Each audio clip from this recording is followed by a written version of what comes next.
Assalamualaikum pemirsa, kembali lagi bersama RH Tour. Perbincangan kita tentang perjalanan ke Aqsa semakin menarik. Tapi Pak Rizka, aman nggak sih ke Aqsa? Karena masih ada pertanyaan dari masyarakat nih. Benar.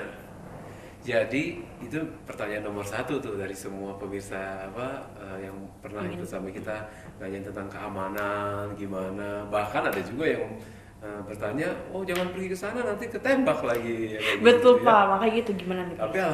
alhamdulillah kita datang ke sana pemirsa itu dalam rangka tujuannya ziarah. Jadi bukan untuk program khusus untuk penanganan isu perdamaian atau perang seperti itu. Maka izin yang kita dapatkan dari visa yang kita miliki adalah sebagai tourism. Jadi tentang masalah keamanan itu juga yang pertama kita akan jaga, pasti nomor satu. Insya Allah semua dalam keadaan aman, baik, mudah, dan kita bisa masuk ke dalam Masjid Al-Aqsa dan seluruh tanah Palestina yang saat ini bisa kita kunjungi ke sana. Jadi hanya Masjid Aqsa yang kita kunjungi. Kemudian yang kedua Hebron. Hebron yang tadi ya tentang makam para nabi, keluarga Nabi Ibrahim alaihissalam kita akan kunjungi. Kemudian tempat yang lain yang bisa kita kunjungi juga adalah kota Bethlehem. Ya, Bethlehem itu juga kita bisa kunjungi karena di sana adalah wilayah otoriti Muslim banyak di sana, komunitas Muslim. Kemudian juga kita bisa juga mengunjungi kota Jericho. Itu juga komunitas Muslimnya juga cukup padat di sana. Dan dari keempat tempat ini kita udah bisa dapatkan manfaat yang luar biasa tentang pengalaman jejak Rasul. Banyak masjid yang kita bisa kunjungi juga, antara lain Masjid Nabi Yunus alaihissalam. Nabi Yunus itu yang kisahnya beliau dimakan oleh ikan, kemudian akhirnya dimuntahkan lagi, dan di mana Nabi Yunus alaihissalam itu terdampar dan tinggal itu di Palestina ternyata. Jadi ada masjidnya di sana, ini dipercaya oleh ulama ya saat ini. Ini jadi informasi juga buat pemirsa, karena Benar. pasti belum banyak yang tahu kalau ternyata masjidnya Nabi Yunus ada di Palestina Ada di letaknya. Palestina. Seperti itu. Terus kalau keamanan insya Allah terjamin. Insya Allah, Kalau insya visa Allah. gimana Pak Rizka? Sama, itu juga bagian terpenting juga yang menjadi concern kita. Maka untuk penyelenggaraan ini visanya akan terdiri dari 3 negara karena kita melintasi wilayah Mesir, kita melintasi wilayah Palestina, dan juga melewati wilayah Jordan. Tiga-tiganya akan kita urus untuk izin visa masuk ke negara-negara tersebut. Nah, kita belum bahas Jordan Pak Rizka. Yes. Kita ke Jordan akan mengunjungi apa nih? Ada satu tempat yang bisa kita kunjungi di sana. Yang terpenting adalah makomnya Nabi Shu'aib alaihissalam.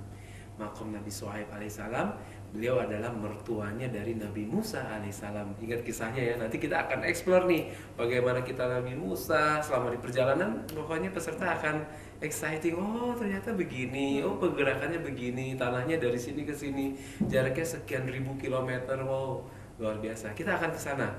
Kita akan ke makam Nabi Shu'aib alaihissalam. Kemudian juga kita akan ke Laut Mati.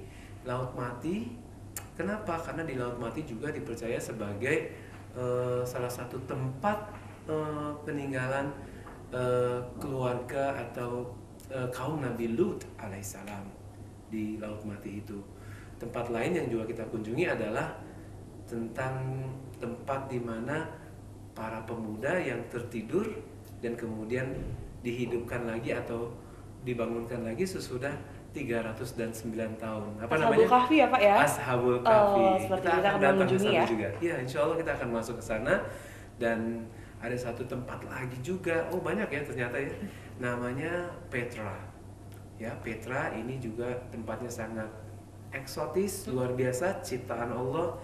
Alamnya sangat indah, dan kita akan melihat keindahan Petra secara langsung di bumi Jordan insya Allah. Kalau tidak salah di Petra ada salah satu keajaiban dunia ya Pak ya. Benar. Itu salah satu keindahan alam dari Petra itu, juga ya. Petra itu salah satu dari 7 keajaiban dunia. Kita akan melihat batu-batu yang terukir dengan alamnya, atau itu Betul. pengetahuan manusia ya Pak Rizka? Ya, memang di sini ada beberapa fase ya ada fase yang kejadiannya alam diciptakan oleh Allah demikian indahnya, dan juga ada fase di mana manusia kemudian masuk di sana dan menciptakan rumah-rumah tinggal atau kuburan-kuburan bagi pemimpin umatnya pada masa itu. Kita akan lihat tuh bagaimana peradaban manusia pada zaman itu bisa mendirikan bangunan yang luar biasa tinggi pada kondisi alam yang sangat sulit. Menakjubkan juga ya Pak. Excellent. Berarti perjalanan ini cocok untuk dilakukan bersama keluarga Pak Rizka? Sangat cocok sama teman, sama guru-guru, dan juga karena ini memang tempatnya cukup jauh ya, banyak yang ikut ini justru pesertanya yang sudah tua-tua loh. Jadi bukan yang muda-muda. Karena apa? Karena mungkin mereka sudah ke Mekah, mereka sudah ke Madinah, sehingga Aqsa ini menjadi destination lanjutan gitu ya, wisata lanjutan yang mereka ingin ketahui juga sesudah mereka dari Masjidil Haram dan Masjid Nabawi. Insya Allah ikut deh pokoknya. Keren. Iya, kepingin sekali. Masya Allah. Nah Pak Rizka, Ya. saya ada beberapa pertanyaan yang mungkin ini menjadi pertanyaannya masyarakat juga nih. Pertama, guide-nya gimana nih Pak Rizka? Akan didampingi oleh siapa? Kemudian berbahasa apa nih? Karena itu menjadi penting juga. Kalau kita datang terus kemudian dijelaskan tapi nggak mengerti kan saya ya Pak Rizka. Benar. Gimana kalau soal guide? Ya, ini masalah terpenting juga karena memang ini keunggulan di RH. Alhamdulillah tour leader yang berangkat ke sana punya pengalaman yang cukup banyak dan sering mengunjungi tempat itu, sehingga bisa memberikan informasi yang komprehensif insya Allah tentang tempat-tempat yang kita kunjungi tadi. Kemudian yang kedua, tour guide kita berbahasa Indonesia insya Allah. Berbahasa Indonesia. Ya, tetapi memang ada beberapa masukan dari peserta, bahasa Indonesianya nggak semuanya oke. Nah, tour leader akan menjelaskan, melengkapi tentang penjelasan dari tour guide ini. Ini jadi keunggulan kita karena tour leader kita yang pergi ke sana, insya Allah pengalamannya dapat diandalkan. Tidak perlu diragukan lagi ya Pak? Betul, insya Allah. Nah pemirsa, tidak perlu khawatir tentang perjalanan Anda bersama RH Tour karena insya Allah dari guide, dari akomodasi, juga makanan sudah diatur sedemikian rupa oleh RH Tour agar nyaman untuk Anda semua. Baik Pak Rizka, terima kasih banyak atas kehadirannya di Sama-sama, ini. Mbak Nadira, terima kasih banyak. Insya Allah masyarakat di rumah mendengar penjelasan Pak Rizka jadi semakin teredukasi, semakin banyak informasinya dan menambah iman Islam kita. Insya Allah. Mudah-mudahan bermanfaat, pemirsa. Amin. Insya Allah bermanfaat. Baik Pak Rizka, terima kasih sekali lagi. Assalamualaikum warahmatullahi wabarakatuh. Waalaikumsalam warahmatullahi wabarakatuh.